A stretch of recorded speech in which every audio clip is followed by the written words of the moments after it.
Are you sick of your snare drum sounding like this? Or maybe like this? Well, you came to the right YouTube channel. Let's check it out. Alright, so I have detuned the snare side of the drum head. Look. Now the first thing you want to do, and I'm sure you've heard this a million times before, you want to finger tighten all of the lugs, okay? So finger tighten is basically just when you tighten it with your finger, just like this. You see? Very simple. That's tight.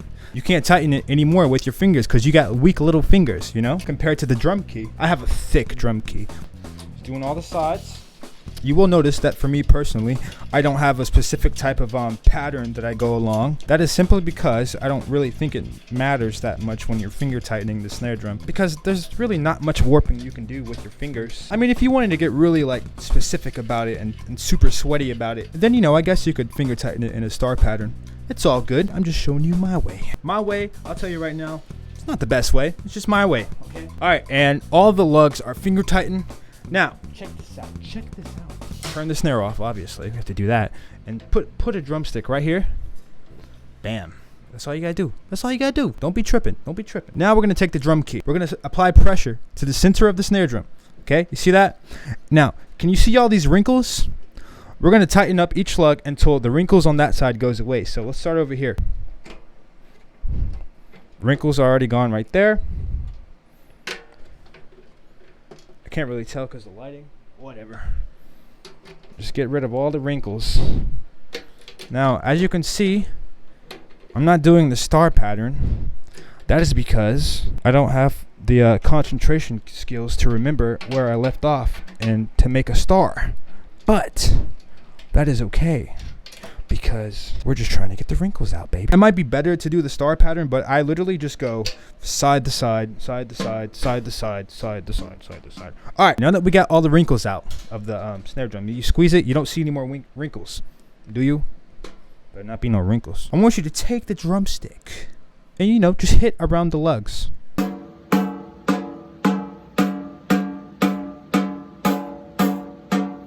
I want you to try to get an even tone around the lugs. When I'm tuning the snare drum, I tune the bottom head for tone and the top head for fill. Now, because we're on the snare side and we're talking about tone, I really like the high-pitched snare sound. You know, I can use it in jazz and funk. And, you know, I'm just gonna go one lug at a time and find a pitch that I like, you know? So let's go to this lug. That's cute, but we can bring it up.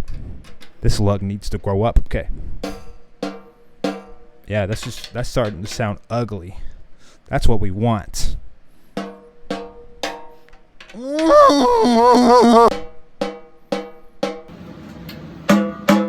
See, that's pretty high.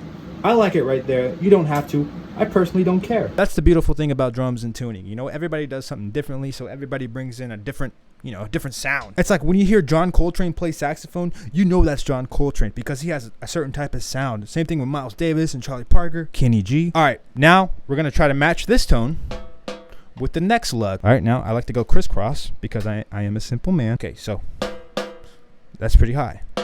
Do you hear the difference in tone?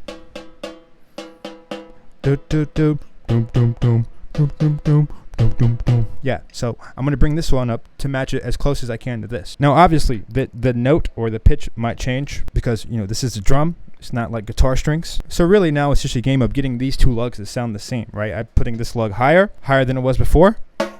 That's what it sounds like now. There you go. Next lugs. Now do the same thing for all the lugs, right?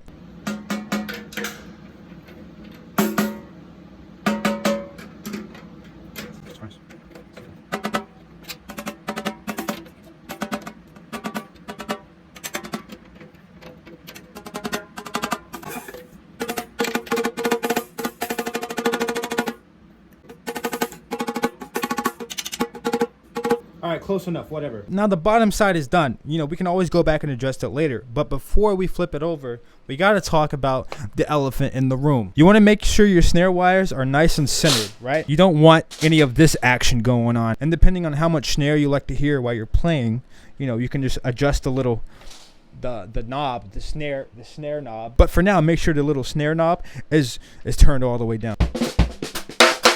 So now that we have the batter side of the snare drum, you want to go ahead and make sure that your snare drum is turned off, right? And make sure this drum knob right here is all the way down. The drum knob or the snare adjuster, the lever. Yeah, I'm not gonna lie to you, I never learned what this thing was called. If you do know what it's called, then comment down below and tell me what it is, and I'll give you a kiss. As you can see, the snare drum is very loose, and we're gonna do like we did before. We're just gonna finger tighten it, you know? No particular shape or order, just make sure all the lugs are very, very tight. All right, there you go. Now, just like we did with the snare side, take your hand and just simply, bam. You see the wrinkles? Get rid of those. See, those wrinkles already left, man. We got some strong finger tightening skills. Look at this. We don't want no wrinkles, all right? We don't want no wrinkles. Now, remember what I said earlier, that I like to tune the bottom head for tone and the top head for fill? Well, this part's really important. What kind of response feels good under your fingers, right? Do you like hitting on more hard surfaces or softer surfaces? Maybe you like the way your practice pad feels more than your snare drum. Try to mimic how your practice pad feels on this top head. I hope I haven't lost you yet. I know it may sound weird, but trust me. Trust me. We're gonna worry about the overall pitch of this side of the drum after we found the fill, the texture that we want. Because I know I said the bottom head for tone and the top head for fill, but that doesn't mean that you can have like 3 lugs really tight and 3 other lugs really, really high. And then you're just gonna get a bunch of weird overtones and some snare drum warpage. But then again, there are really no rules. It's all personal preference. I've done some pretty ridiculous shit in the past. Anyways, we're rambling. I know for me personally, I really like a softer fill, you know? One that's like, you kind of have to work a little bit to get a little rebound out of, right? But I also like a really tight sounding snare drum. Now, how do I get that sound? Well, that's because the bottom head is cranked way up, okay? So here we go.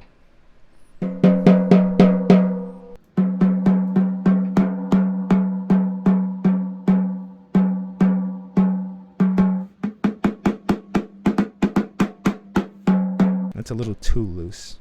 You know, I still want the rim shot to like snap back at me like, oh. We're getting there, brother.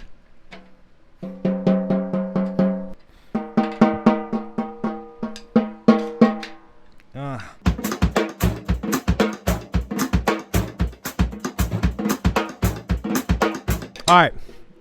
I like the way that feels. Now you've established a good surface to play on, a good surface that feels good under your fingers, one that you get a good response from. Now we're gonna go to each individual lug, just like we did with the bottom side, and do this thing, right? Try to match pitches.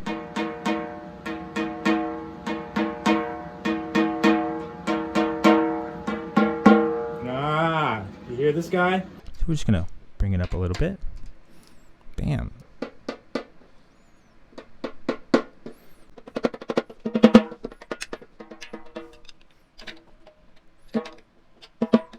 Now, because the pitch matching adjustments were only so small, it really shouldn't have changed the response of your snare drum that much. So, yeah, you see, I even like that more than the other one. Now, go back to your throw off and turn it on. Now, remember when I said to turn the snare knob all the way down?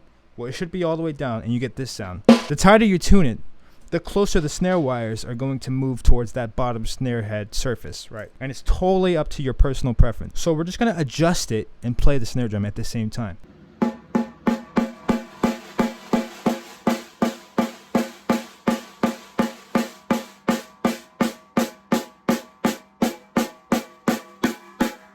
Getting pretty tight, isn't it? Well, that's just my personal preference. I like it very tight.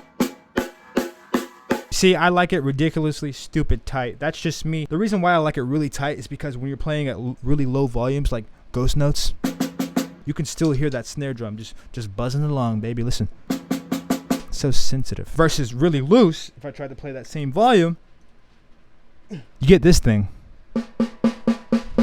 Which is cool for some people, but just not for me, you know. The majority of drummers I talk to, they like a happy medium between the two.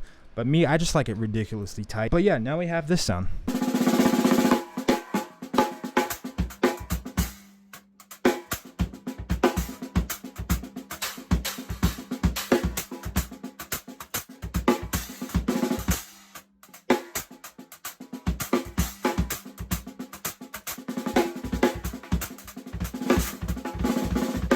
Remember what I was talking about? Feel. Like, I like that. That feels good. But I like to add these things. These are the minor waterfalls.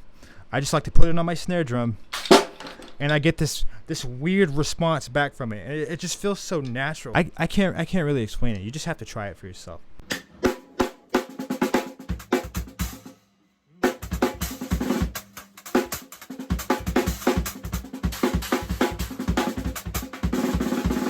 I love that response I'm getting from the snare drum, and it doesn't sound that bad, at least to me. I hope. Some people just don't dig this at all, which is totally okay. You know, sometimes I like to put it on my hi-hats. I mean, it looks pretty goofy, but it adds this really cool texture. I really like it.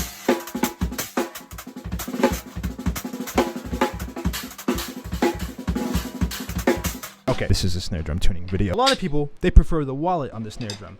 This is standard in the drum community. I feel like it should be at this point. I see everybody doing this. See, that to me, that's a very good, like, I'm getting a very good response from that. This tight thing happening.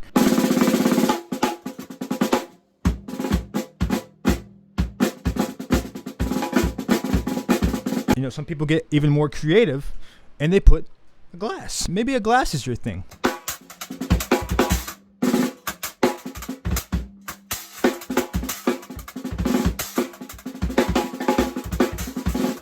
That's cool. I'm not gonna lie, I might use that. Maybe a bottle of whiskey. Maybe a jar of peanut butter. Or if you're trying to watch your calories, powdered peanut butter. Snare drum tuning, in my opinion, is totally subjective. I get a lot of comments from people that really like my snare sound, but I also get a lot of comments from people that really hate my snare sound. That's the beautiful thing about the drum community, man. It's all good. I respect everyone's opinion. Thanks for watching this video. If you're new here, please consider subscribing. And if you're not new here and you haven't liked the video yet, grow up!